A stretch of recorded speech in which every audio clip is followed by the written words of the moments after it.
Political లీడర్లలో ఆయన something special. అప్పుడు ఇప్పుడు ఆయనది ఒకటే రూటు. మ్యాటర్ ఏదైనా ఓపెన్ గా చెప్పేయడమే. అపోజిషన్ లీడర్ గా ఉన్నప్పుడు అగ్రేషనే, ఇప్పుడు పదవిలో ఉండి పవర్ లో కొనసాగుతున్న అదే దూకుడు. లేటెస్ట్ గా ఉప్పాడ టూర్లోనూ పవన్ ఇంట్రెస్టింగ్ కామెంట్స్ చేసి చర్చకు దారి తీశారు. మీ సమస్యను పరిష్కరిస్తా, నాది బాధ్యత, కానీ టైం ఇవ్వండి, చేతులు తడిపి చెయ్యలు దులుపుకోటానికి రాలేదంటూ పవన్ చేసిన వ్యాఖ్యలు తెగ వైరల్ అవుతున్నాయి. సమస్యను పరిష్కరించలేని నాడు రాజకీయాల నుంచి తప్పుకుంటానంటూ బోల్డ్ స్టేట్మెంట్ ఇచ్చారు పవన్. అసలు ఓజీ నోటా ఎందుకిలా రియాక్ట్ అయ్యారు? ఆవేశపడ్డారా లేక భావోద్వేగమా? రాజకీయాల నుంచి క్విట్, పవన్ ఇంట్రెస్టింగ్ కామెంట్స్. పదవి కంటే వాస్తవాలు చెప్పేందుకే ప్రయారిటీ ఇస్తున్నారా? ఉన్నది ఉన్నట్లుగా మాట్లాడేందుకే పవన్ ఆసక్తి చూపిస్తున్నారా? తన నిబద్ధతను శంకించొద్దని చెప్పేందుకే బోల్డ్ స్టేట్మెంట్ ఇచ్చారా? అప్పుడు ఇప్పుడు సేనానిలో అదే దూకుడు ఎందుకు? ఒకప్పుడు ఆయన ఒక్క సీటు కూడా సాధించలేని నేత, ఇప్పుడు 21 సీట్లు. తాను గెలిచి కూటమిని అధికారంలోకి తెచ్చి ఇప్పుడు డిప్యూటీ సీఎం పదవిలో ఉండి పాలిటిక్స్ లో సంథింగ్ స్పెషల్ గా గుర్తింపు పొందారు. అయితే వైసీపీ అధికారంలో ఉన్నప్పుడు పవన్ దూకుడే వేరు. ఆయన ప్రసంగాలు నెక్స్ట్ లెవెల్ మాస్ మసాలాతో ఓ రేంజ్ అటాకింగ్ మోడ్ లో ఉండేవి.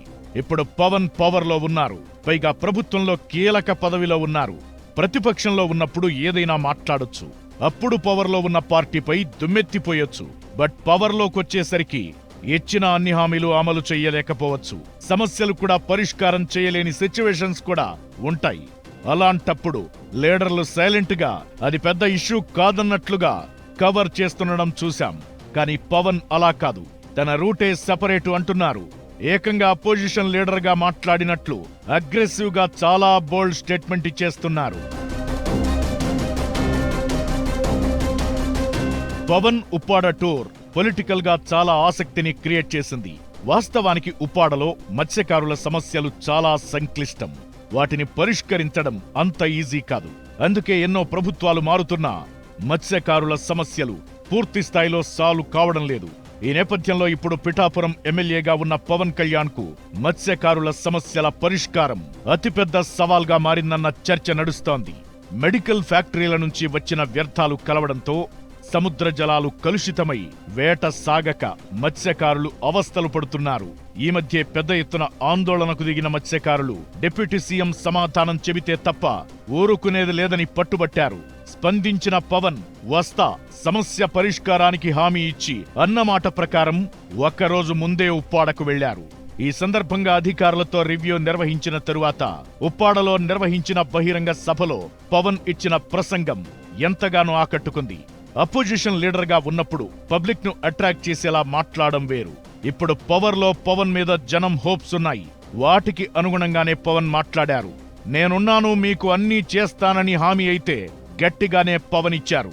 తాను మత్స్యకారుల సమస్యలను పరిష్కరించలేని నాడు ఏకంగా రాజకీయాల నుంచి తప్పుకుంటానని సంచలన ప్రకటన చేశారు పవన్. మత్స్యకారుల సమస్యల మీద తనకు అవగాహన ఉందని, చిత్తశుద్ధి కూడా ఉందని ఆయన చెప్పుకున్నారు.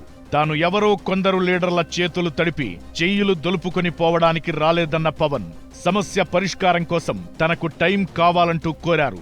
అవసరమైతే రాజకీయాలకు గుడ్ బై అంటూ పవన్ ఎందుకు మాట్లాడారు? ఆవేశపడ్డారా లేక భావోద్వేగం చెందారా లేక తన నిబద్ధత మీద ఎవరూ శంకించవద్దు అని ఒక అప్పీల్ చేశారా అన్నది ఇప్పుడు చర్చనీయాంశమవుతోంది. నిజానికి ఉప్పాడలో మత్స్యకారుల సమస్య ఇప్పటిది కాదు.